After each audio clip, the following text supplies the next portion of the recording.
Naranasan mo na bang siraan ka ng iyong mga kapatid matapos mo silang matulungan? Yung magandang pakikitungo nila sa'yo noong may pera ka pa, ngunit nang maghirap ka ay baliwala ka na sa kanila. Ikaw, papayag ka ba na maging katulong kanila kapalit ang pagkain at pera? Kung ganon, ay tungayan mo ang istoryang ito na tiyak ay kapupulutan mo ng aral. Matagal nang sa Pilipinas naninirahan ang Amerikanong si Robert matapos makapangasawa ng isang Pilipina. Si Leonora ang babaeng nagustuhan nito na dati nilang katulong sa Amerika. Mabait at maalaga kasi ang babae, kaya ito ang naging dahilan kung bakit tumibok ang puso ni Robert sa kanyang asawa. Halos 15 taon na sila sa Pilipinas, kaya magaling na talaga si Robert sa wikang Pilipino. Robert, pasensya ka na kung palagi tayong nilalapitan ng aking mga kapatid upang humingi ng tulong. Nahihiya na talaga ako sa'yo dahil sa'yo nang gagaling ang pera na ating itinutulong sa kanila. Nakayokong sabi ni Leonora. Wala namang problema sa akin. Kapatid mo sila, kaya dapat natin silang tulungan. Nakangiting sagot ni Robert. Talagang naiintindihan ng Amerikano ang kalagayan ng ibang tao. Kahit na kailan ay hindi ito nag-iisip na palagi silang hinihingi ng pera ng mga kapatid ng kanyang asawa. Maraming salamat, Robert. Masaya naman ako na natutulungan natin sila. Pero nahihiya na talaga ako sa'yo. Nakangiting sabi ng babae. Wala naman tayong anak, kaya sobra-sobra naman ang ating pera. Kaya nga natin pinag-aaral ang mga anak ng mga kapatid mo para gumaan ang kanilang buhay. Masayang sagot ng Amerikano. Maraming negosyo si Robert sa ibang bansa, kaya hindi nila pinoproblema ang pagpapera sa Pilipinas. Malaki talaga ang pasasalamat ni Leonora sa kanyang asawa dahil natutulungan nito ang kanyang mahihirap na kapatid.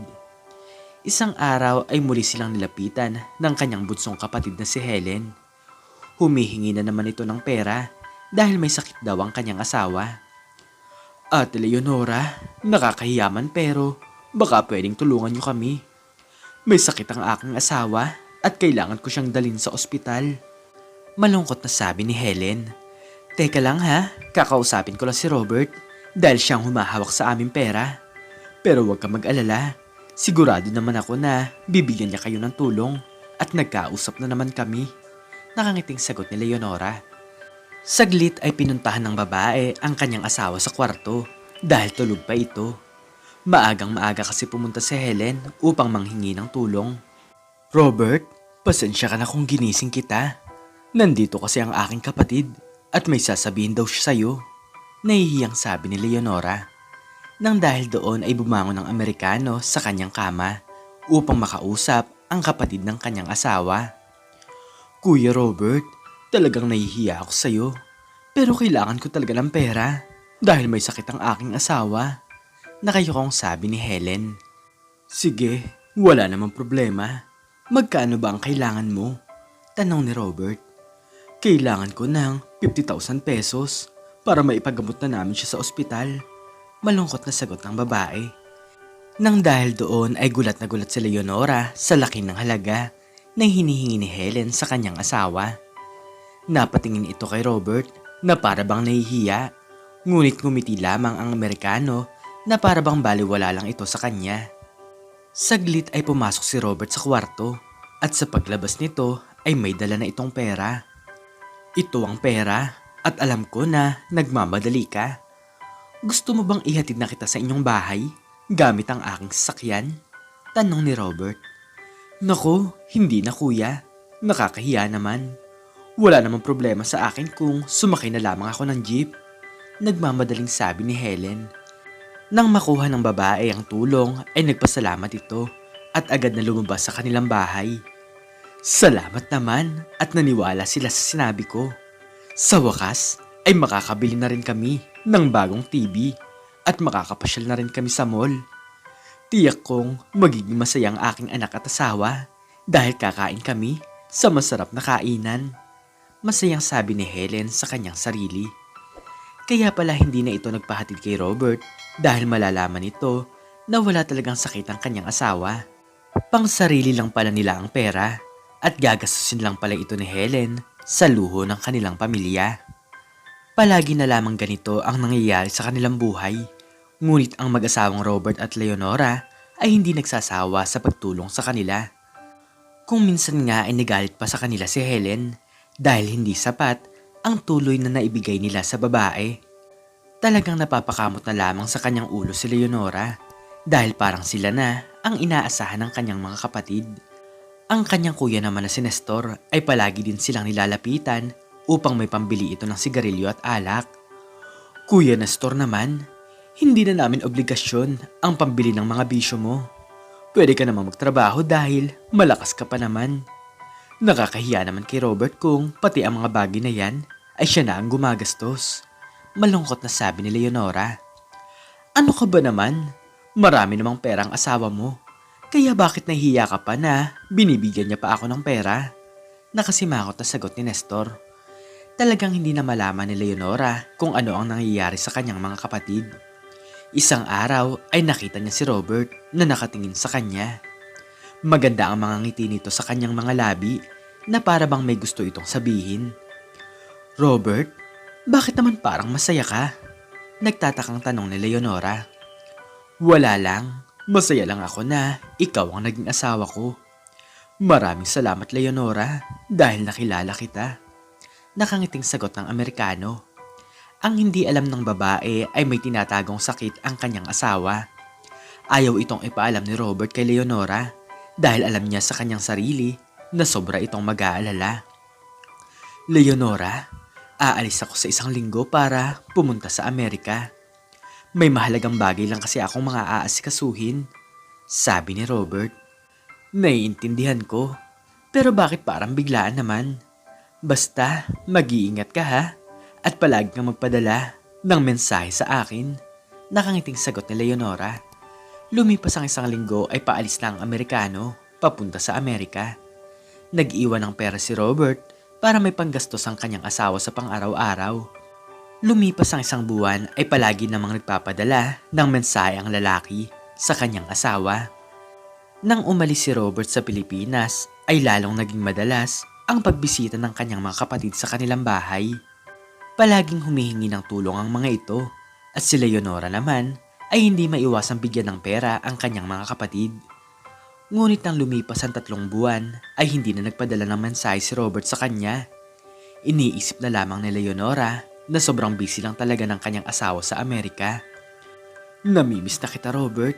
Sana naman ay matapos mo na ang iyong mga ginagawa, sabi ng babae sa kanyang sarili. Pero sa sandaling ito ay hindi na talaga nagpadala pa ng mensahe si Robert. Kahit na kaunting paramdam ay wala na itong ipinapakita. Kaya ang nasa isip ni Leonora ay nakakita na ito ng ibang babae sa Amerika. Lumipas ang 1 taon ay patuloy na umaasa si Leonora na muling babalik ang kanyang asawa. Bigla namang pumunta ang asawa ng kanyang kapatid sa kanilang bahay. Leonora, ang kuya Nestor mo. Marami na pala siyang itinatagong sakit nang dahil sa kanyang mga bisyo. At ngayon lang ito lumabas. Nasa ospital siya ngayon pero kailangan talaga namin ng malaking halaga ng pera. Kailangan namin ng tulong mo. Umiiyak na sabi ni Teresa. Pero ate, wala na akong pera. Hindi na nagpapadala sa akin si Robert at hindi ko alam kung babalik pa siya. Malungkot na sagot ni Leonora. Agad itong sumama sa kanyang hipag upang bisitahin ang kanyang kuya. Nakita nito na hirap si Nestor sa paghinga, kaya nag-isip ito ng paraan. Sige, bahala na. Wala na akong ibang pagpipilian kundi gawin ang bagay na to, sabi ni Leonora sa kanyang sarili. Ipinagbenta niya ang kanilang bahay sa paluging halaga para mabilis itong maibenta. Kailangan talaga ni Nestor ng tulong upang gumaling ito sa kanyang malubhang karamdaman at sa tulong ng kanyang kapatid ay maayos itong naipagamot. Lumipas ang 1 buwan ay nakabayad na sila sa ospital. Maraming salamat talaga Leonora, nakangiting sabi ng kanyang hipag. Walang anuman, pero ipinagbenta ko ang aming bahay para maipagamot ko si kuya. Ngayon ay wala na akong tirahan, malungkot na sagot ng babae. Sa totoo lang ay meron pa silang 3,000 pisong utang sa ospital dahil hindi sumapat ang napagbentahan ng bahay sa presyo ng bayarin nila sa ospital. Pasensya na pero wala kaming maipapakain sa'yo. Alam mo naman na wala na kaming pera. Meron din kaming mga anak, Leonora. Baka pwedeng kay Helen ka na lang muna makitira, sagot ng kanyang hipag. Nang dahil doon ay pumunta si Leonora sa isa niyang kapatid at nakita naman ito na maganda naman ang takbo ng buhay ni Helen. O ate, bakit naman biglaan kang napasyal dito? Tanong ni Helen. Wala na akong bahay, kaya magsasabi sana ako kung pwedeng dito na lang muna ako tumira. Ako ang gumastos sa pagpapagamot ni kuya at wala na talagang natira sa akin. Iniwan din ako ni Robert at kahit na isang beses ay hindi na siya nagparamdam. Malungkot na sabi ni Leonora. Ano? Pumayag ka na ikaw ang nagpagamot kay kuya? Problema na dapat nila yun dahil kasalanan naman ni Kuya Nestor kung bakit siya nagkasakit. Pati hindi ka na pwede dito dahil maskip na ang aming bahay, sagot ni Helen. Ngunit talagang nagmakaawa si Leonora dahil ang kanyang mga kapatid lang naman ang kanyang malalapitan. Sige ate, pumapayag na ako. Pero sa isang kondisyon, ikaw ang magiging katulong namin dito sa bahay. Seswelduhan kita ng 3,000 piso kada buwan at libre na ang pagkain mo sa pang-araw-araw. Seryosong sabi ni Helen. Malungkot naman si Leonora dahil sa kabila ng kanyang pagtulong ay ito pa ang magiging sukli nito sa kanya. Pumayag na lamang ito sa kagustuhan ng kanyang kapatid at agad niyang sinimulan ang paglilinis ng bahay. Sa una ay naging maganda naman ang pagtrato sa kanya ni Helen, ngunit habang tumatagal ay palagi na lamang siya nitong sinisigawan. Habang naglalaba kasi si Leonora ay nakaramdam siya ng gutom, kaya kinain niya ang natitirang pagkain sa mesa. Ate, ano ka ba? Pagkain ng anak ko yan. Bakit mo naman kinain? Pinagprito ko pa siya ng manok dahil yan ang paborito niya. Bakit hindi ka na lang nagbukas ng delata? Galit na sabi ni Helen. Kumuha ng sardinas si Helen sabay binuksan ito sa harapan ni Leonora.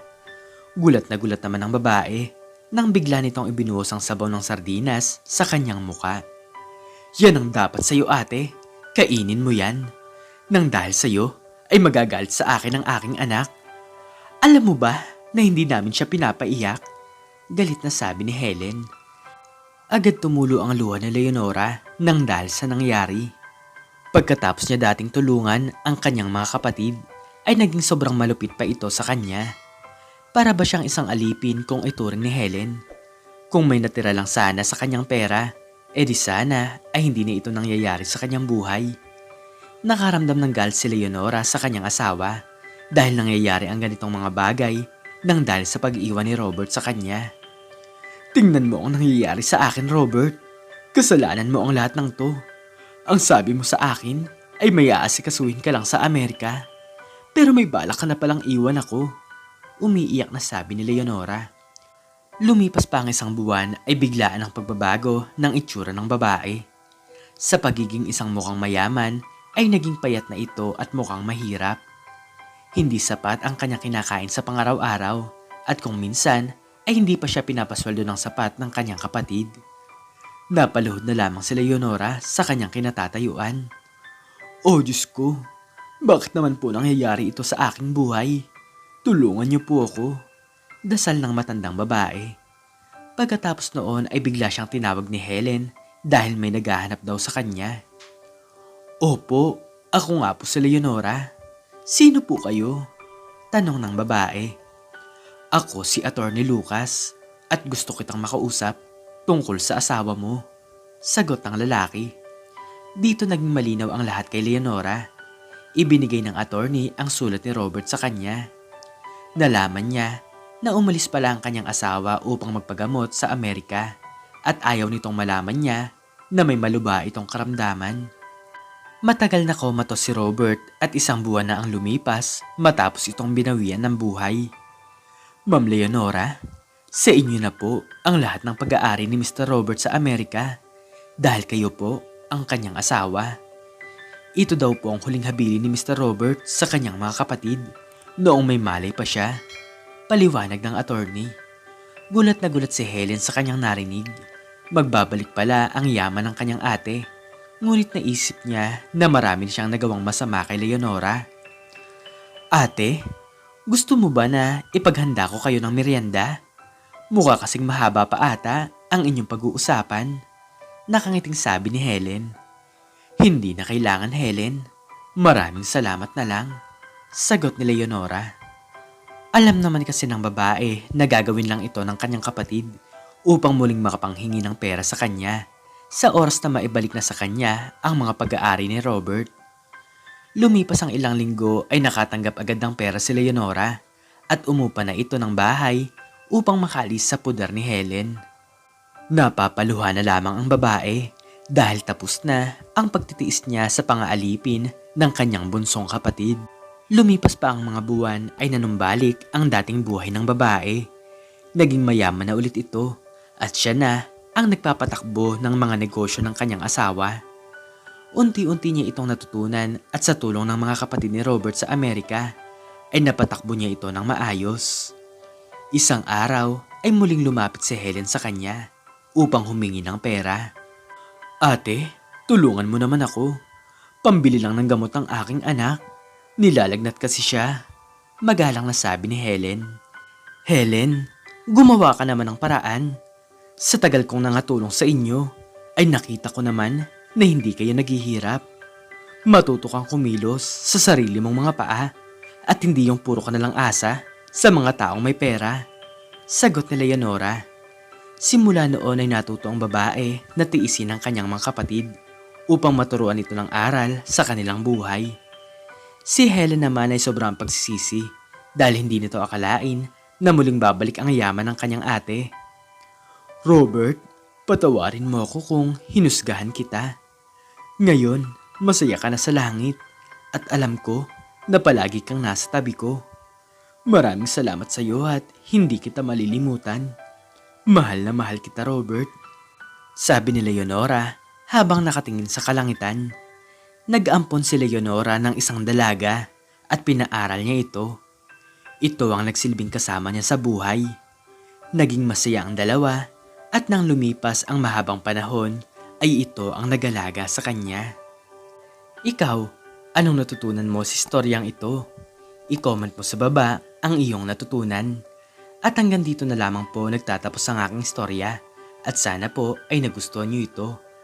Please like, share, and subscribe and click the notification bell para lagi kang updated sa mga bago kong istorya. Muli ay maraming salamat po at God bless us all.